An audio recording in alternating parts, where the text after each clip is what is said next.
There are things today that 10 years ago you wouldn't be allowed to say out loud. And yet now they feel completely normal. So, what has changed? The world or the limits of what you are allowed to think? There are moments in history when people look around and feel that something strange has happened. Not simply because the world has changed, that always happens. Eras change, institutions change, fashions change, symbols change. What is more unsettling is when you begin to feel that not only things have changed, but the very standard by which we judge them has changed as well. Something that once would have been considered extreme now appears entirely normal, and something that would have once shocked people now passes almost unnoticed. And something that would once have been unthinkable is now presented as reasonable, mature, necessity, progressive, or simply inevitable. And then a question arises. When exactly did this happen? What was the moment when the unspeakable became a discussion, then the discussion became acceptable, and then the acceptable became the norm? Most people assume that such changes happen because society evolves. Others believe that behind every change that there must be some kind of unorganized manipulation. The truth is more complex and perhaps for that reason even more dangerous. Because many times societies do not change only through laws and official decisions. They change when the very boundaries of the acceptable are slowly and almost invisibly moved. When the whole framework, which people decide on what is rational, what is moral, what is tolerable, and normal, is altered. This is what is called the Overton Window. The term does not describe some secret system that explains everything. What it describes is the range of ideas that at any given historical moment can be publicly expressed without triggering social unrest. In simple terms, every society has an invisible window within which certain things can be discussed and certain things cannot be discussed. And inside this window are whatever is considered reasonable or mature or civilized or scientific, responsible, or at least discussable. Outside of this box is whatever is considered ridiculous, dangerous, extreme, immoral, and unthinkable. But the point is that the window is not fixed, it moves. And when it moves, it does not merely change what is said, it changes the entire landscape of thought. People usually imagine power in terms such as censorship or prohibition or police or force.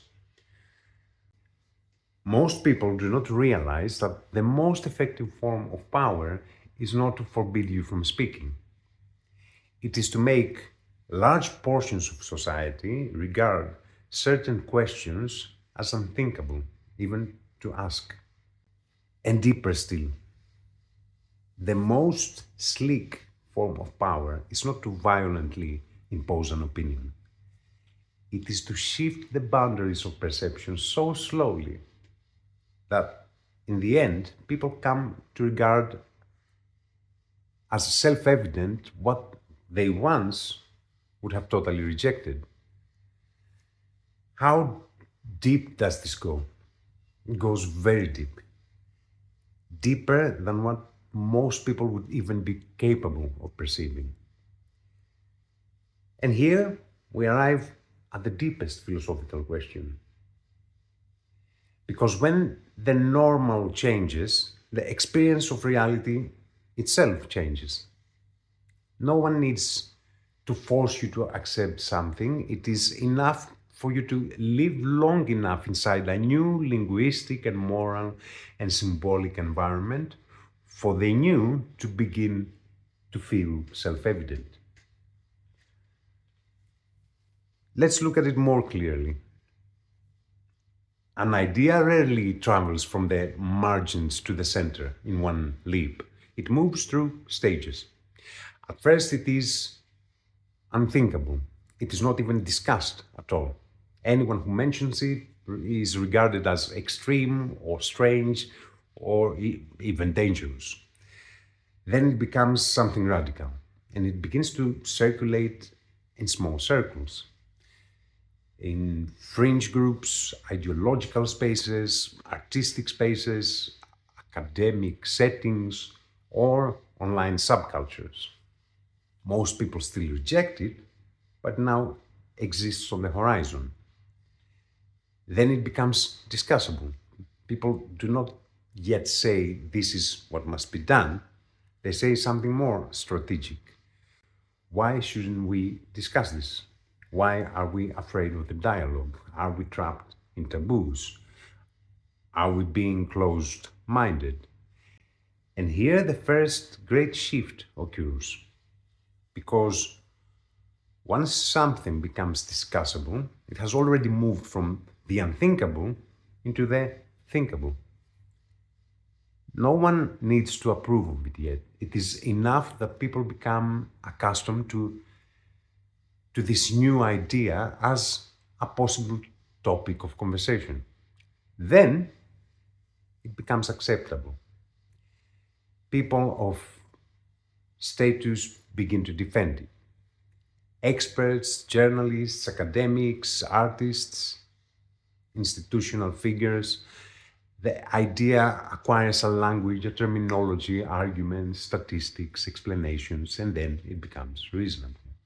And it is presented as a responsible solution, a balanced position, a mature response to a problem. And then it becomes popular. It enters culture, advertising, satire, fiction, everyday morality. And finally, it becomes policy or normality. It becomes a law, a norm, an administrative practice, a social expectation, and so on. But the most interesting part is not the sequence itself. The most interesting part is that by the end of it, a new generation grows inside an already shifted window and can barely imagine that things were even otherwise. This is the true power of the shift. You're not merely changing an opinion, you are changing the historical nerve of society. You are not just altering people's position on a subject, you are altering the ground on which positions themselves are formed. But how does this shift actually happen?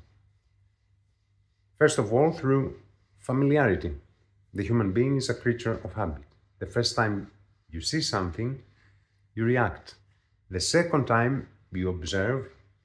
The 10th time you tolerate it. And then the 100th time you stop even noticing it.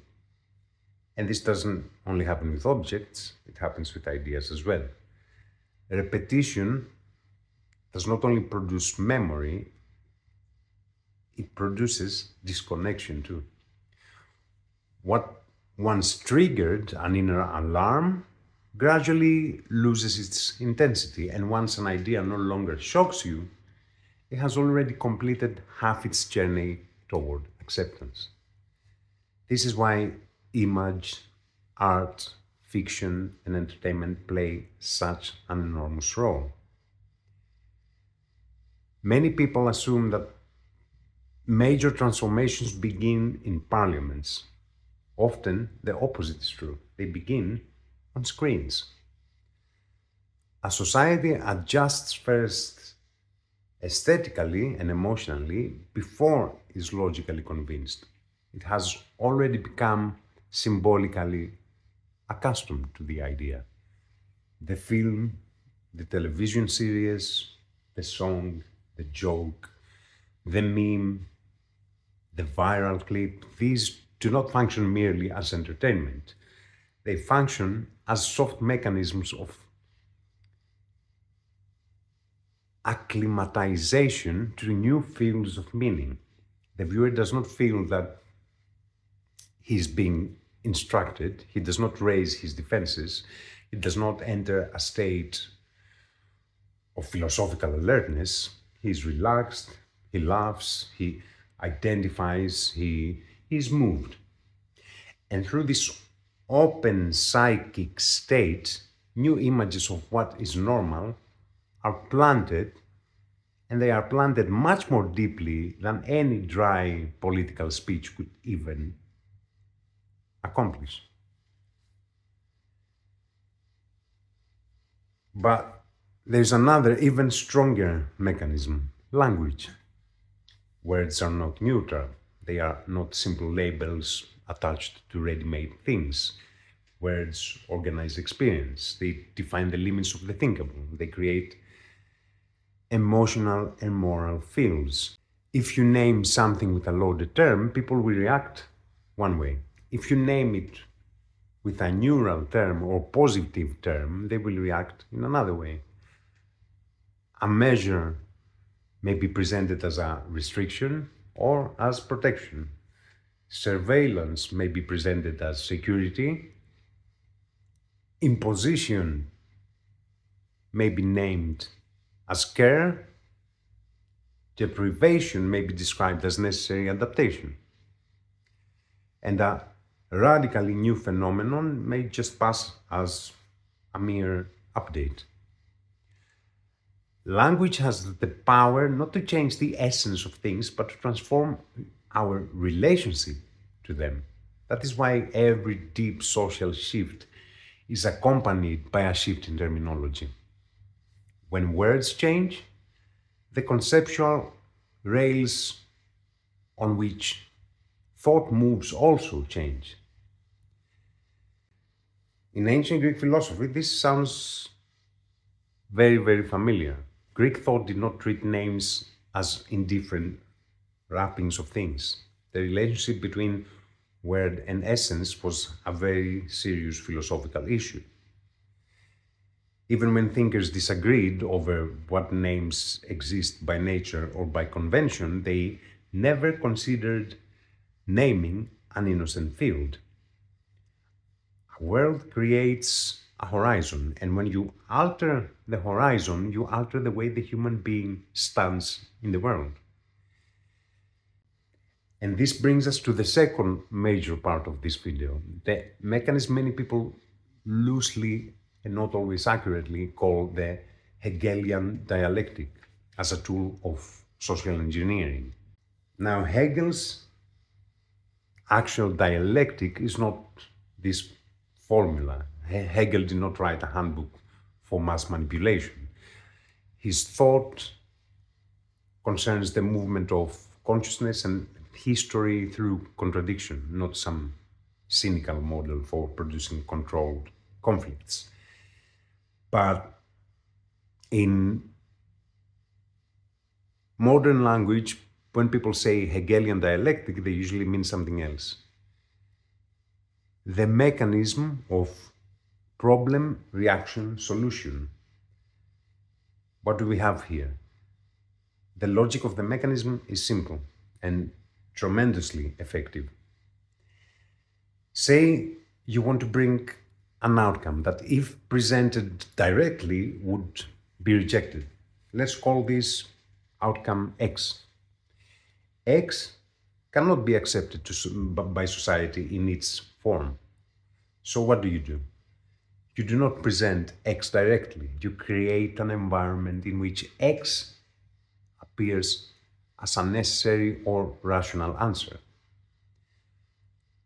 To achieve this, you either need to create a problem or intensify an existing one, or highlighted in such a way that it dominates society's consciousness. People react, they become afraid, they become outraged, they divide into camps, they start demanding intervention, they demand security, they demand a solution. And then the solution appears. And it is a solution that under other circumstances would have been rejected as excessive, authoritarian, unthinkable, or at least premature. But now it seems to be mature, responsible, life saving, or necessary. In this way, X is not imposed. At that point, X is requested. And this is precisely where the mechanism touches the Overton window. Because crisis moves the window faster than calmness ever can. In conditions of stability, people resist. In conditions of fear, resistance falls. When we have normal times, people defend their freedom. In times of threat, they start accepting restrictions. To put it simple, people do not need to be convinced that the measure is good. It is enough that they believe the measure is necessary. Let's go even deeper. Why are societies so vulnerable to this? Because the human being is not only a rational creature, the human being is a creature of relation, of emotion, of fear, of imitation, and identification. A large portion of our thinking is not formed at a distance from the group, but inside the very psychology of the group. The human being fears isolation, he fears separation from the whole. He fears being seen as strange, immature, dangerous, uneducated, backward, cold, naive, or whatever, insane. So often, no one even needs to be convinced of anything. It is enough for the person to start feeling that the social atmosphere is changing and then adapt. Pressure does not always come in the form of a threat, it also comes in the form of a change of climate. And climate is stronger than argument. When you begin to feel that everyone around you is repeating the same vocabulary, the same phrases, the same moral reflexes, the same ready made reactions, then an invisible but very powerful current comes and hits you, which is a very powerful current of conformity. Many people do not change their views out of conviction. They change because they want to remain within the boundaries of the socially permitted. And this is the moment when the shift of the window becomes an existential force. It's not, it is no longer merely an abstract political theory or whatever. Now let's go even deeper, because this video is not about political thought. This video is about the rationality of the soul. Who are you when the entire world around you changes its moral vocabulary? And who are you when the older certainties that once felt self evident no longer feel self evident? And who are you when belonging requires constant adjustment of your inner measure? And here we arrive at the philosophical heart of the matter. Because the real question is not political. It is not who controls the media or who organizes the narrative. All that matters, but it is secondary. The deeper question is there anything stable within the human being beyond the shifting of the social window? If not, then everything is the product of framing. Truth, morality, logic, justice, all of it. All of it will be nothing more than historically shifting conventions and waves. But if something stable does exist, then the shifting of the acceptable is not always progress, may also be a movement away from a deeper measure. And this is where Greek philosophy offers a fundamental criterion. Greek philosophy did not automatically identify the lawful, the human law, with the just, nor the socially acceptable with the true. There was always a distinction between human law and physi law, the natural laws, between what exists by convention and what exists by the nature of things. And we are talking about doxa and knowledge, between the opinion of the many and the search for what is true. This does not mean that the ancients agreed on everything. It means, however, that they knew very well that the polis can become infected, diseased, that the masses can be swept away, that rhetoric can substitute logic and logos. The sophists and the rhetorists demonstrated a remarkable power of speech as an instrument of persuasion. The philosophers were worrying about this because what happens? Then a society can start shifting. It can start confusing the image of truth with truth itself. And rhetorical success can be then confused with knowledge. Emotion can be confused with justice. In Plato's Republic, we do not just find political theories and political analysis of how a state would be. The most important part of Plato's Republic is the state of the human soul. How the human soul is shaped by everything that surrounds it, by music, by education, by models, by myths, by images and words. And that is precisely what has been used today so that this Overton window can be moved. In the Republic, Plato says that the ideal city is one in which citizens rejoice and grieve over the same things. They feel as if they are one body. And the opposite, when some rejoice while others grieve, this is a sign of division. What is the central idea here?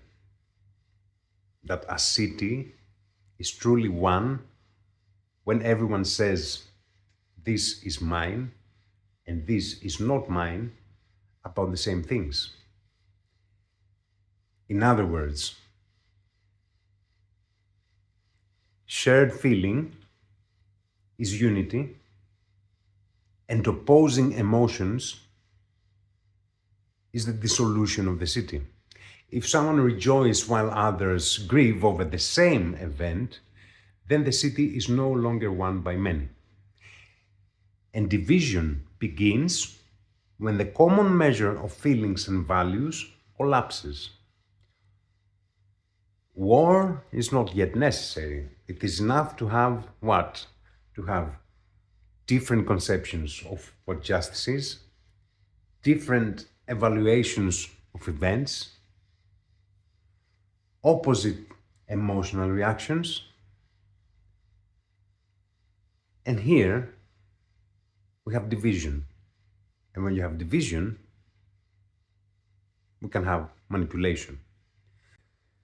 So this issue is not at all new. The techniques changes, the means become much stronger in our times, the speed multiplies, but the fundamental concern is very ancient. How is the collective soul formed? And who determines the terms of this transformation? When a society is driven by polarization, and when people cease to see one another as fellow citizens and start labeling each other and begin to see one another only as hostile camps, then the polis has entered the zone of manipulation. The human being can be easily trapped in a permanent reaction, and a human being in a permanent reaction does not contemplate, it just reacts. And if the human being is charged with fear, with anger, with outrage, and with tribal political identification, then it loses the ability to see the larger frame. And this is the very fuel of the problem reaction solution mechanism. So, you create or highlight a crisis. Society polarizes. Groups are formed. The groups feed one another. Tension rises. People feel that there is no time to slow down and think, and they start demanding a solution now. And then you can bring this solution that would previously seemed extreme. The power of this whole mechanism now lies in the fact that the solution is not presented as the desire of the manipulator, it is presented as the demand of society itself. This is the true achievement of social engineering, not to force you into submission, but to make you ask for it. Let's say it more plainly. The most advanced form of power is not repression, it is the programming. The programming of reflexes in such a way that a society disciplines itself. Sensory is crude. Self-censorship is much slicker and much more effective. Imposition is visible. Normalization is invisible. Coercion will provoke reaction. When you familiarize yourself with ideas, you start absorbing them. And that is why the Overton window is not simply a theory of political communication. It is a way of understanding how human consciousness is transformed on a mass scale. And here, we must be careful not to fall into another trap, because not every social transformation is the result of some dark design. Societies really do change.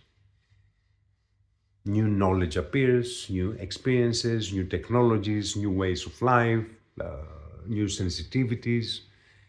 It would be childish to say that every change is manipulation, but it would be equally childish to believe that mechanisms of influence do not exist and or that, I don't know, they only operate at bad times. The proper way to see this is questioning. It is not to say everything is natural or everything is planned. It's to say, it's to ask the following questions. What forces are operating here? What language is changing? What boundaries are shifting? What emotions are being activated? What framework is being presented as self evident? Who benefits from the shift? And above all, what ontological and anthropological model is being produced? Because every shift in the acceptable always contains beneath it a new image of what the human being is.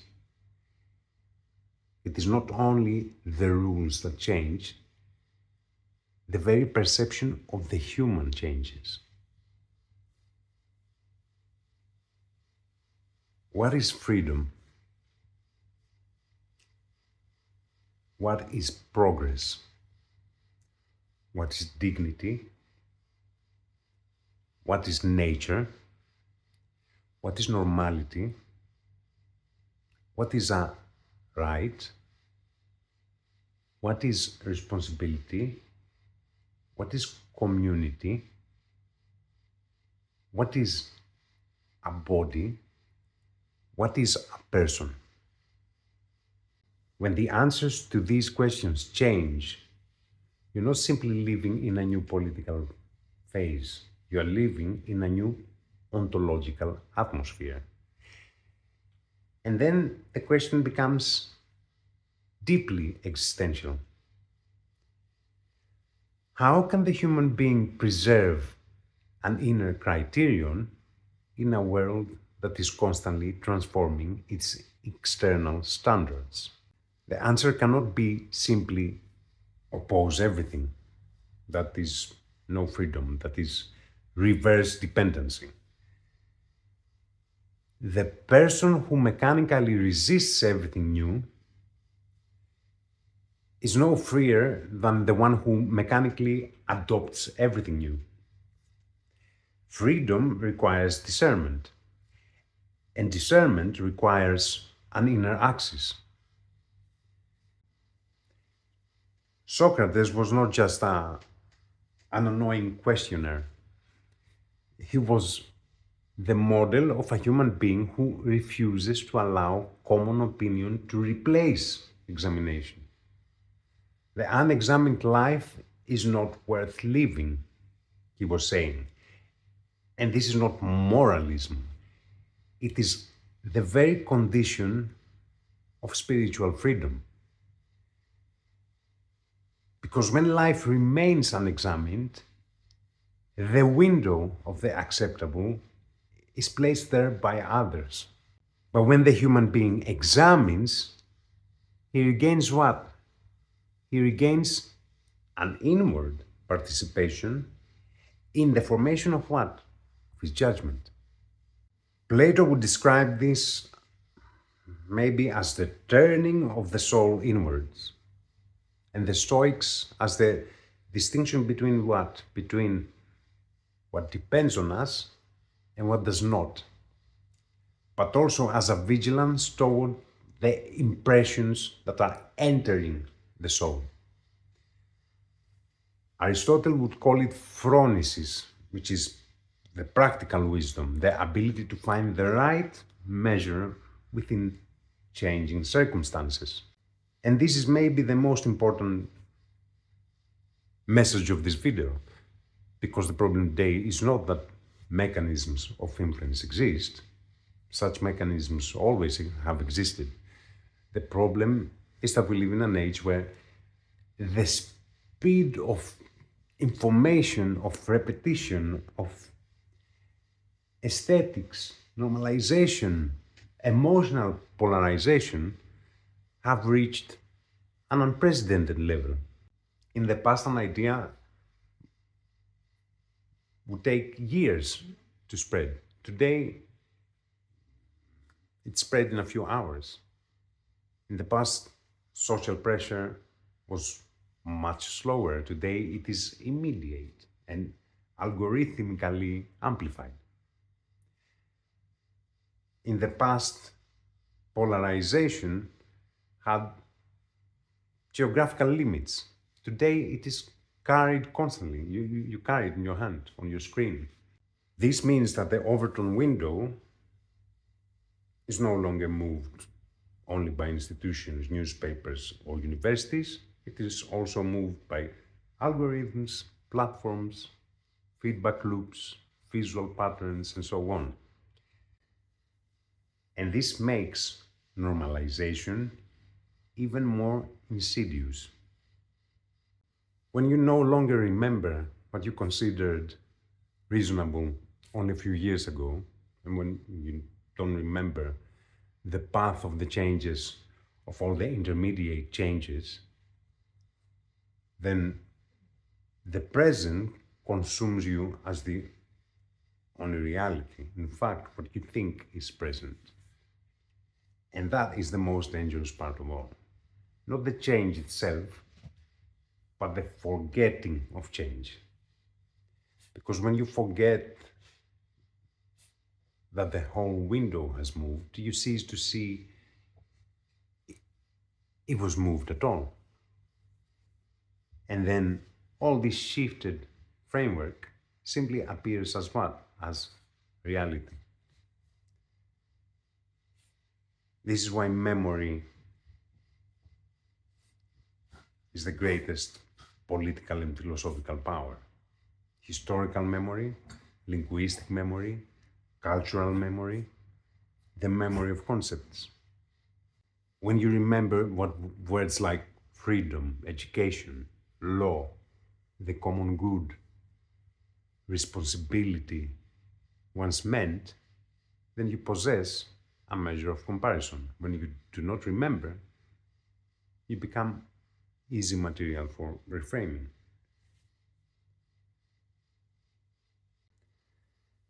The answer, of course, is not to live in a state of permanent suspicion or not, and nor to imagine that every change is deception. That attitude also corrodes the soul. The answer is something more demanding: spiritual vigilance without hysteria, to be able to perceive shifts without becoming a servant of fear or anxiety or whatever, to be able to analyze the mechanisms without falling into the intoxication of conspiracy theories, etc. Conspiracies do exist, but not all conspiracy theories are a reality.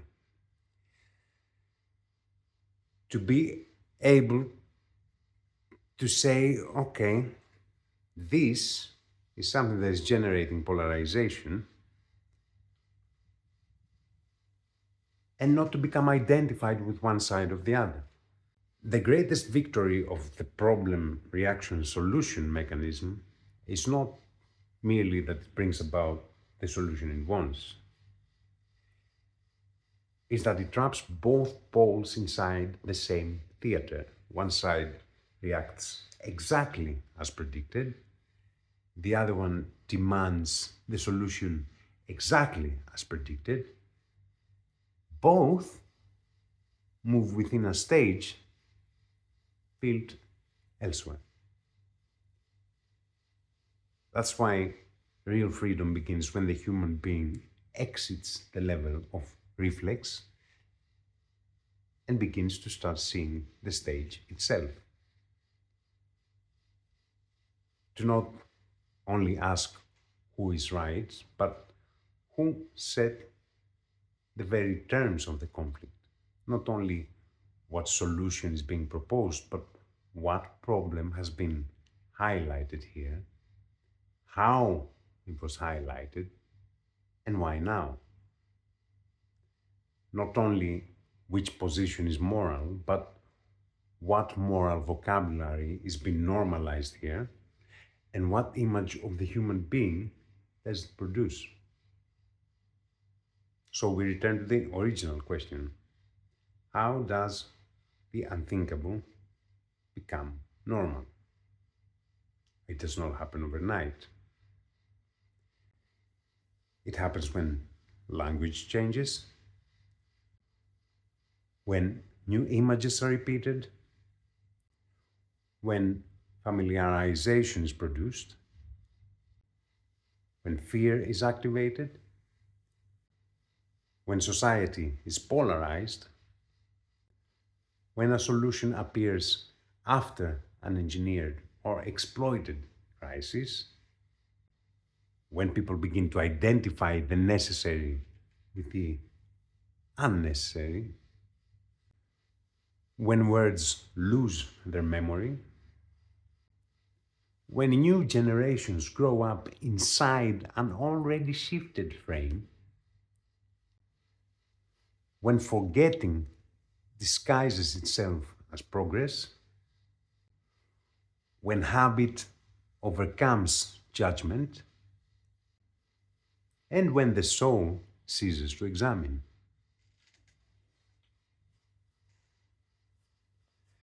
Then the unthinkable no longer needs to be imposed. It has already become part of the landscape.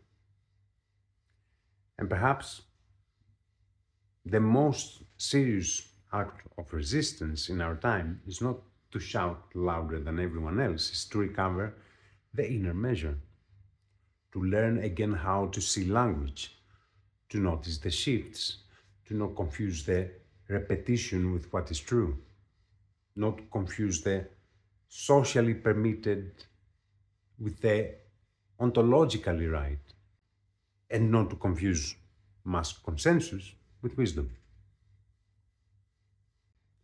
Because history shows us again and again that societies can normalize almost anything. So the Overton window is not just a political model, it is a reminder that the reality in which we live is always a field of a battle of information. The world does not change only because external conditions change.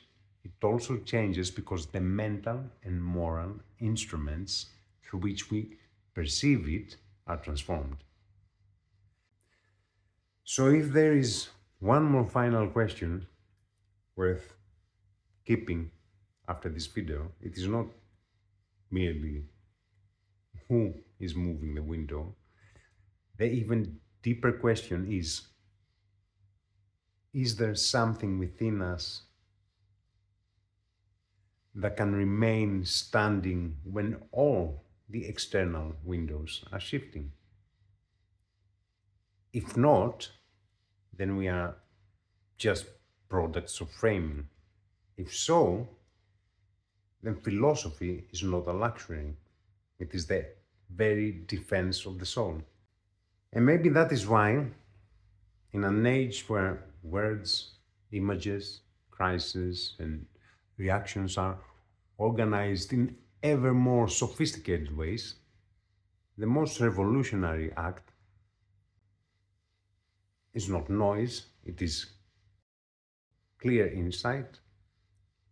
It is to be able to see the frame, to see the language, to see the stagecraft polarization, to see when a solution arrives already carrying a new definition of the human being, to see when the normal is nothing more than the result of a long acclimatization.